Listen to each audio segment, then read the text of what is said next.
ഇന്നത്തെ പരിപാടി എന്താ വിചാരിച്ചാൽ മെസ്സിലേക്ക് സാധനം വാങ്ങണം.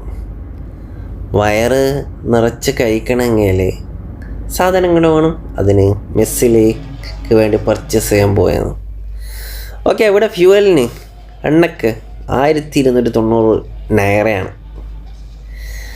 ഓക്കെ, 60,000 നൈറക്ക് പെട്രോൾ അടിച്ച് അങ്ങ് സൂപ്പർ മാർക്കറ്റിലേക്ക് അങ്ങ് വെച്ച് പിടിച്ച്. ഓക്കെ, ഓൾറെഡി ഞാൻ ലിസ്റ്റെല്ലാം തയ്യാറാക്കിയിട്ടാണ് പോകേണ്ടത്. അതുകൊണ്ട് തെറ്റാനുള്ള സാധ്യത വളരെ കുറവാണ്. അതുകൊണ്ട് എല്ലാ സാധനങ്ങളും എടുത്തു. പക്ഷെ എന്തായാലും സാധനങ്ങൾ മിസ്സാവും. അത് എല്ലാവർക്കും അറിയുന്നതാണ്. നമ്മളിപ്പോൾ എത്ര പ്രിപ്പറേഷൻ ചെയ്താലും 1-2 സാധനങ്ങൾ എന്തായാലും മിസ്സാവും. ഓക്കെ, എല്ലാ സാധനങ്ങളും എടുത്തിട്ടുണ്ട്. അങ്ങനെ എല്ലാ സാധനവും ചെക്ക് ചെയ്തിട്ടുണ്ട്, കറക്റ്റ് തന്നെയാണ്. ഓക്കെ, പിന്നെ അടുത്തുള്ള ഒരു പച്ചക്കറി ഷോപ്പിലേക്ക് പോയി. ഈ പച്ചക്കറി ഷോപ്പ് നമ്മളെ നൈജീരിയൻ ഇന്ത്യൻ സ്കൂളിൽ നേരെ മുമ്പിലാണ്. ഓക്കെ, അങ്ങനെ എല്ലാം സെറ്റായി പൈസ കൊടുത്ത് നമ്മളെ ഫ്രിഡ്ജിലേക്ക് എല്ലാ സാധനവും കയറ്റി വെച്ചിട്ടുണ്ട്. Okay, bye bye.